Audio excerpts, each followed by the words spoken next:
Welcome to Subramani. Please hit the bell icon. Please subscribe if you have not already subscribed. I keep wondering whether I should even be saying this because I believe if the content is good and you're attracted, you will definitely subscribe and you will talk about it to your friends. So, and one more thing is, I was told by one of my viewers that.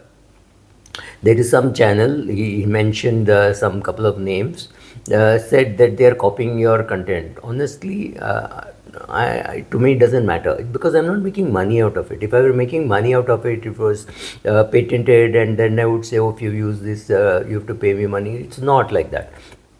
I'm very happy that this spreads, right?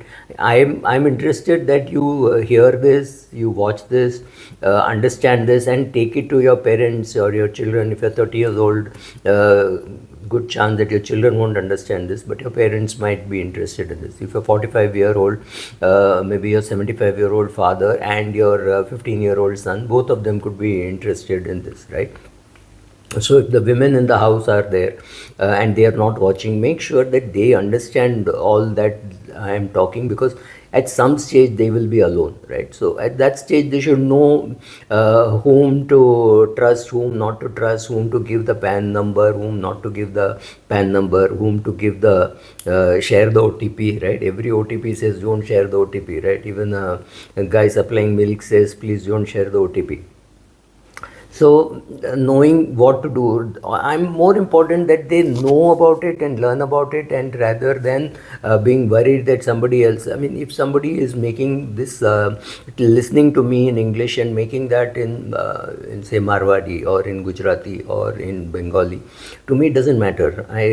As long as I'm able to spread what I'm saying. Like for example, today I'm doing this video on midterm or a mid-year portfolio review. Mid-year portfolio review is very useful. August, September is a time when you have just come out of filing your anti-returns. This year we've delayed a bit, but you have done a review, you have checked your capital gains, you checked your dividend statement, have a look and say, okay, my dividend income is about 7 lakhs, I need 10 lakhs to run the house, so my dividend income is not enough for me to retire. That's something which you learn, but you're maybe 38 years of age, maybe 40 years of age, so it does not really bother you, but it is a time to evaluate, right? So first thing that you should do is revisit your financial goals and life changes. There could be some life changes: marriage, divorce, death, death of a parent, any of those things, right? Death of an uncle, aunt, because that also sets your parents thinking, have we made a will, have we done this, do we have enough medical insurance? Talking to them about it, that's also a task, right? Whether you do it in September or October, it doesn't matter, but you have to talk to them. You have to say, oh, somebody is coming to my office to make a will, so I'm making a will. And your parents will say, oh, you're making a will, we have not yet made a will. So say, okay, let's sit down, let's make a will, right? Doing all that. You can't force yourself on them, but you can always suggest to them that this is what you should do. If there is some change because of which you require nomination. Recently, a young boy lost his mother, and I said, check out all your nominations. He was very confident that it was a nomination where all his sister, but it turned out to be that in 2-3 places it was his mother who was a nominee, so he had to make changes. So don't be overconfident. It's a fantastic time. If you're, let's say your kid is 14 years of age, it's a fantastic time to sit with the kid and do a portfolio review, because then you know that, oh, this investment I made for your education, this is for your brother's education, right? Brother is 8 years old, 9 years old, whatever. So the brother is maybe too, your son may be too young to understand, but your daughter at 14 understands this. Also tell her that you have so much money because you have spent so much, you have not spent so much, you have spent on their education, you spent on your parents' medical insurance, medical expenses, whatever, whatever you have earned, whatever you have spent, however your money has grown. And very importantly, tell them about the financial mistakes that you made. We all make mistakes. I put money in shares in companies where I trusted the promoter, and the promoter was not trustworthy. So these are places where you lose money, you learn. Teach your children, tell them that you are vulnerable, and teaching them all that is important. Now evaluate your risk tolerance, in the sense your need to take risk, your ability to take risk. All these things change only when they meet. That creates your portfolio. Suppose you're 55 years of age, your wife is earning very well, she's a professor in IIT, so she's going to get a pension. She's going to work till she's 68, 70. She's going to get a pension after that. That's tremendous amount of security you have in terms of assured income after you retire and after she retires, right? So therefore, maybe you can afford to take a little more risk in your portfolio. So your ability to take risk may have gone up. Or you're 55 years of age, your daughter has gone away, she's studying, you've already found a boy, she's getting married, so that portion is taken care of. Your son is older than her, and he's married, he's settled, maybe he's in Canada, New Zealand, India, wherever. But now your children are not going to need your money. They have settled, they have done very well. So which means there's a greater chance of you now changing the nominations. You make sure if you have a term insurance, you stop that, right? So evaluate your risk tolerance, need for taking risk, ability to take risk. Things may have changed. You may have lost your parent. So the money that you had kept for their treatment or their palliative care or whatever, their old age, suddenly that may be free. You may have inherited something. So because you have inherited 2 crores and you find that your term insurance is of 2 crores, maybe you don't need it anymore, right? So do that.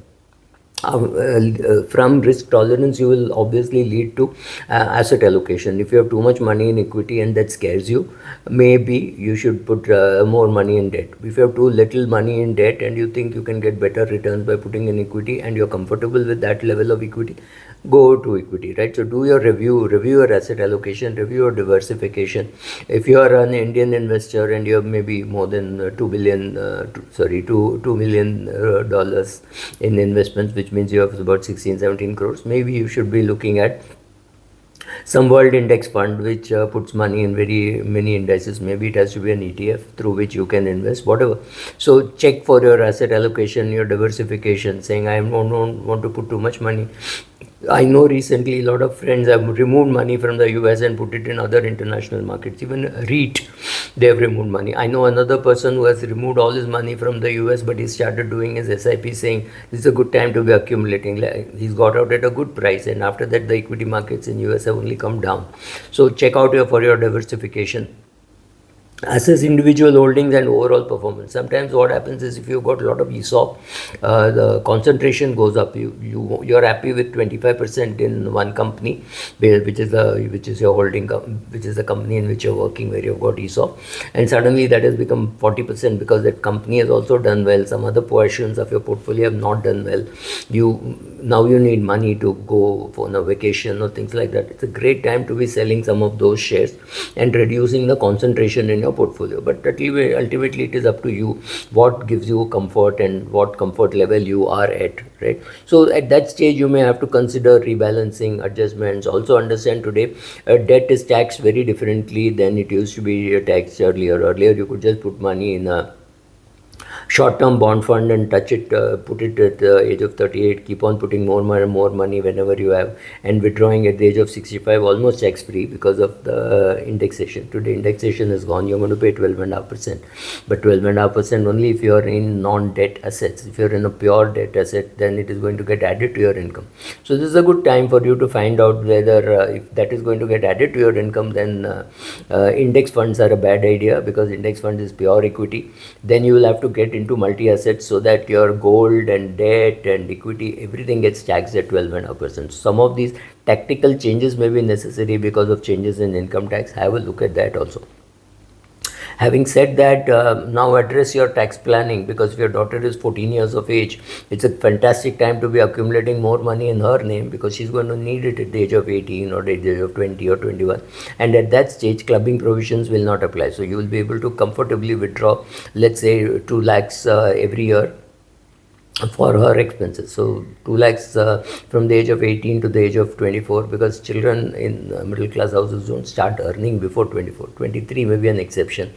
If she's doing CA, maybe she would finish and start earning, but then if she wants to do MBA, that gets postponed till the earning gets postponed till the age of 26. So you are funding her 18 to 26 with withdrawals from her account, which may make sense. So address your taxation issues, address your income planning, and and also address your loss harvesting. You made some mistakes, acknowledge it, pay the tax, take the tax break, because maybe it's a long-term capital loss. So if you made 5 lakh long-term capital loss, great time to be booking 6 lakhs of long-term capital gain also, right? So that you know that you are getting that set off. So look at that, do your documentation, schedule the next steps for the next review. I'm assuming that you're doing all this sitting with your financial advisor. If you're a DIY, then it is more important, because your spouse does not know whom to turn to when things go wrong. If you just drop dead, what is she going to do? Or if you are the woman who is looking after it, what is your husband going to do, right? So check out all that, and this is how you do a portfolio review. Thank you.